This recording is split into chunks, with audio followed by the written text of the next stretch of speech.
Hi guys, Raisin Brand here. Today I'm going to cover some tips and tricks the game kind of just glosses over or doesn't fully cover. These are going to range from Skillups to all the way to where you can get your Transcend materials. Crazy stuff, I know. So first things first, let's cover Skillups. So Skillups are pretty important to the unit, as you know. You need a skill up in order to get your stat bonuses, increase your skill damage, and even sometimes have your skills do different effects. Now, looking at my screen here, you'll notice there are characters that say the icon max, and there's characters like my Satan who have a 2 and my Gabby who has a 3. Now you'll notice both my Gabby and Satan are both +3, so that number should be the same, right? Wrong. The reason why is because of how true dupes work.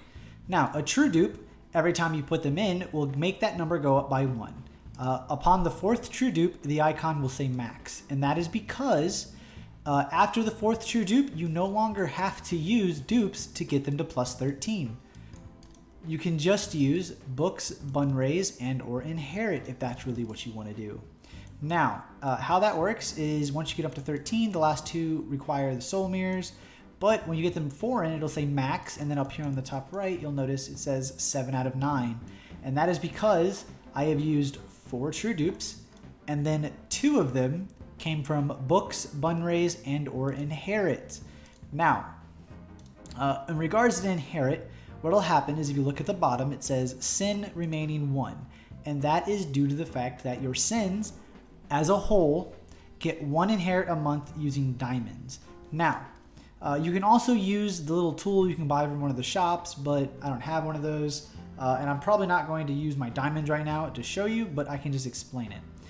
As you can see, as I clicked my Leviathan here, it's showing my Belfie is going to go up to a +7, and Leviathan is going to go to 11. Now, this doesn't consume your Leviathan. All it's doing is transferring a skill point over to your other unit. And it's useful for those that you don't feel like you're going to raise, or let's say you get another dupe.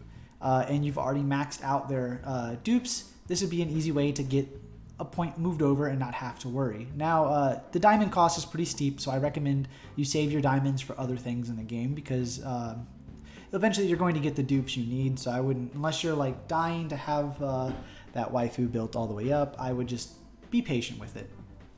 Now, in regards to your skill ups again, on the last 2 you'll notice they're blue, they're different colored, and they list out these exclamation or question marks. The question marks tell you it requires a soul shard, EX awakening to unlock. Now, what that means is if we come to my equip screen, we come to my soul mirror, you'll notice I have almost all purple mirrors here.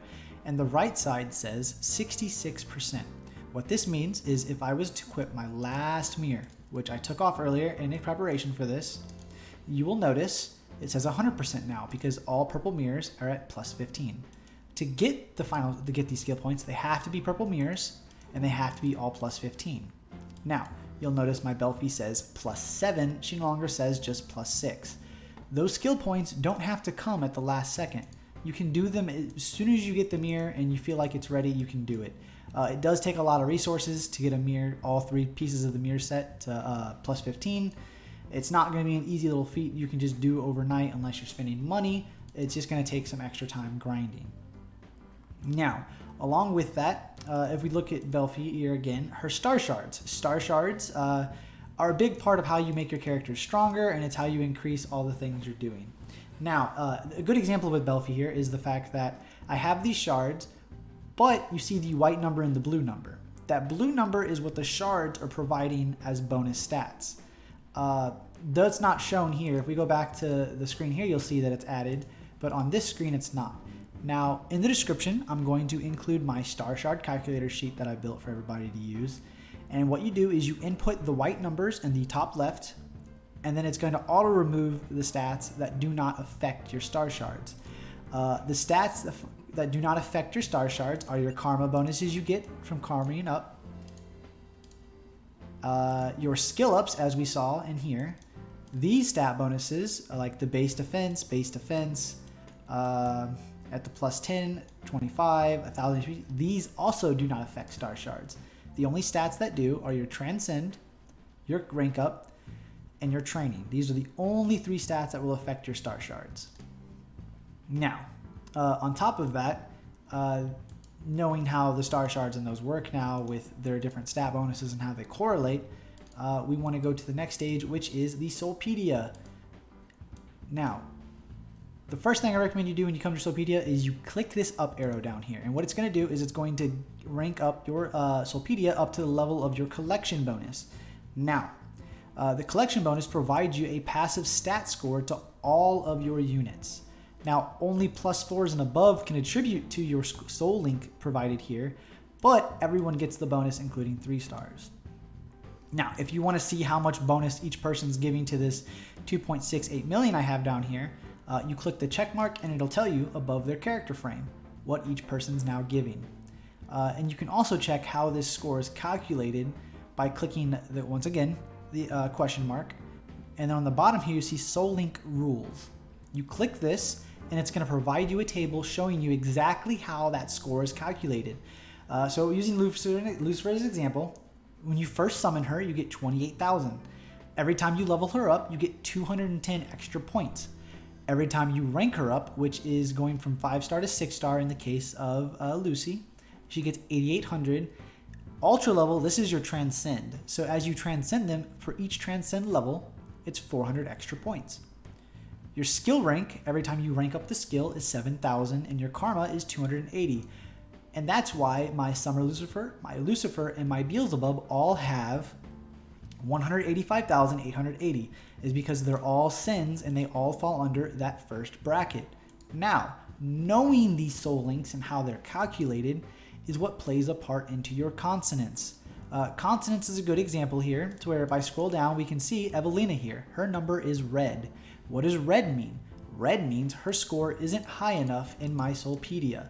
You'll notice she needed 10,000, but if I come down here to where Evelina is, we click to show the soul link stat, you'll notice she's only 6,300. Now, what is the ways that we can increase it? Again, click the question mark, click Soul Link Rules, and you will see the exact methods in which increasing it.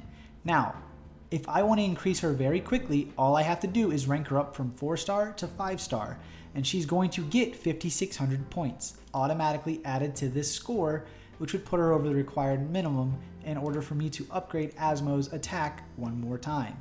Now, I'm not going to do that right now, but that is how you would actually do it. And that applies for your Awakers and for your other SVRs trying to get bonuses towards consonants. Now, while we're in consonants, another question that was always asked was, hey, Raisin Bran, who do these stats affect? Well, it affects every Asmo you have in your account, as long as it's equipped on here. Because you'll notice if I hit disable, we hit save, you'll notice we'll go back out real quick and we'll go to my Asmo, right? My Asmo now has 2,000 speed, 2,100 defense, 3,600 attack, and 26k HP. Now, if I had another Asmo in here that wasn't part of her stats would be separate. But if we come to consonants and we actually enable all the stat bonuses that I gave her, we hit save, we come all the way back out, which you can get to the main menu fast by holding the back button. We come back here, you'll notice she has her stat bonuses now. And what that's going to do for her is if I had another Asmo, she would also get these stat bonuses because it's account-wide, it's not unit-wide. Well, it's unit-wide in regards to that specific unit. So every Asmo I have in my account will get these bonuses as long as I have them equipped. Same thing goes for the passive down here, but since you can't use 2 of the same unit in a team, realistically, this is only affecting your 1 unit you're going for, especially if you're free to play. Now, one of the other common things that we see an issue with is trying to get your Transcend material. Everyone who knows about running the daily dungeons and your Transcend here, you'll notice when you first cleared it, you got your 6 gremlins, and they went straight to your box with your other characters. Now, every other time you get it, you're going to have to come up here to your store, go to your soul altar, click summoning orbs, and scroll all the way right, and this is where they're stored. This is to ensure that your box isn't getting overloaded and you still have space so you can do your quests and stuff. However, if you do a bunch of summoning and you realize like, oh man, I'm running out of space, right? Because as you increase, it gets more and more costly. All you have to do is come down here, take a 3-star, and upgrade their Transcend. And why I say that is because When it comes time and they finally give a unit that you really want to max right away, you'll have that unit ready. So for example, I can use Sandal here. If I hit upgrade and hit transcend, you'll notice that 3-star I had gives 5,376, which automatically puts her up 26 levels. This ensures you don't have to use the gold to increase your cast list. You can just fodder bomb and create these little bombs to use later on as units get released you want to, max up. Now, on the last thing is we're going to talk about buffs and debuffs. So buffs and debuffs do not stack if they have the same name. They do not stack, I repeat, if they have the same name. So a good example of this buff-wide is if we have the team here, we hit save, and we hold on Sutarl. You'll notice she gains immunity to charm. That is charm immunity. That is all the debuff that buff is charm immunity. So if we go into a match and we let it load, which it should load pretty quickly, we click observe and we click our unit, you're going to notice she has infinite turns of charm immunity because her passive gives her infinite turn to charm immunity. Now, what happens if we add a unit with a buff who also gives charm immunity, but it's turn-based? A good example of this is Camilla. Camilla, if you didn't know, on her leader buff, gives a 3-turn all-ally charm immunity for her leader buff. We'll pay attention to the order. We have it set up as Lucy, Sotarl, Camilla. If I hit go, how it's going to work is it's going to load your units in that order you have them in the lineup. So if I click observe, we check Camilla, we check her buffs, you'll notice she has her 3 turns immunity to charm. But Soulpedia doesn't need that because her immunity was permanent, right? Well, what happens is, it's because Camilla loaded afterwards, it applied the buff and overwrote her own immunity. So now she has 3 turns, which means after 3 turns, an Asmo, a Thurza, and anyone else who charms can charm our unit, and we don't want that. Now, the only way that around this whole debacle is the lineup of your units. Now, let's say instead of having Soulpedia before, we throw Soulpedia after Camilla and we hit go. What's going to happen is it's going to load Lucian, it's going to load Camilla in, and then it's going to load Sutarl in. So now we hit observe, you'll notice Camilla still has the 3 turns immunity, but if we click observe on her, you'll notice it's infinite again, and that is because it loaded them in that order of Lucy, Camilla, Sutarl. And so that is how you can check and tell. Now, debuffs are the same exact way. Debuffs will override each other, so you want to make sure you're using them properly. You want to make sure you're using debuffs that have different names. A good example is Chino. Chino gives Agony, which is a -5% to defense, stacks up to 5 times. Now, Beals just gives the debuff Death Break. Those are 2 different defense break debuffs. They can stack. And talking about the unit we just covered, she also gives a unique named defense break, which means you can stack 3 different defense break buffs, debuffs on an enemy, make their defense basically 0, and then just nuke them. This is a good thing to know for guild bosses to make sure you're stacking your buffs accordingly and you're not your buffs and debuffs accordingly, and not hurting your progress there, and to make sure that things are getting done like they should be.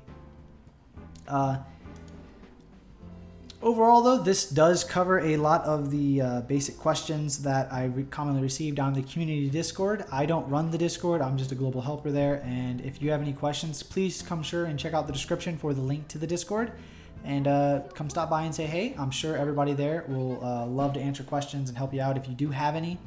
If you feel like I missed anything or I just said something wrong maybe, please don't fear to comment down below and we can talk about it.